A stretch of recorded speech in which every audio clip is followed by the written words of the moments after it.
All right, you know what it is. Unique Mecca Audio, man. This one's about George Rivera, a.k.a. Boy George. So sit back, enjoy the ride, and know where we getting ready to go. George Rivera, right? They call him Boy George, you know. Not the singer. We talking about the original official gangster Boy George. Now, Boy George was born in the Bronx around 1968. They ain't got an exact date on it, so they say 1968. You know what I mean? Now, before his first birthday, his father left him in charge of being the man of the house, which often included, you know, George moving around at different locations. You know, it's like a single mother, you know, raising her children in the Bronx during that time in New York City because everything was out of control. By 1970s, the Bronx had what they call an economic collapse, all right, where gangs and dealers would strive. That's when it was no law in New York. You do what you want to do.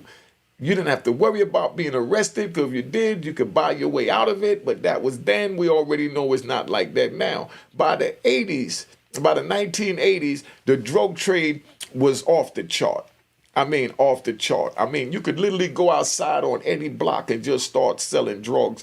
And only thing you had to worry about was the locals in the neighborhood. If you're from the neighborhood, if you're not from that neighborhood, you don't need to be over there selling no drugs, because you better believe that you're going to get all kinds of resistance, right?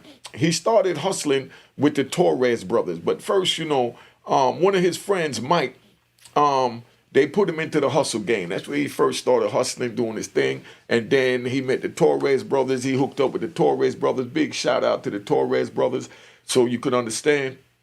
He started hustling with their organization, and they was distributing heroin. You know what I mean? So at that time, they distributing heroin, so that you understand.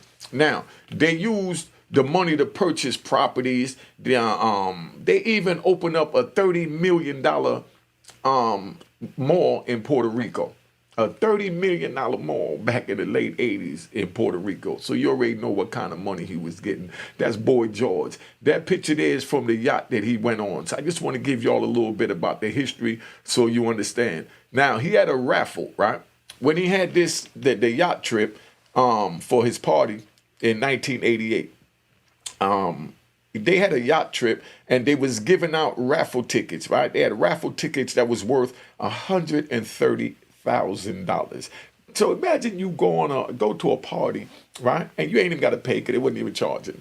You know what I mean? This was just for the people. So imagine you go to a party that you invited to, and they got a raffle for $130,000.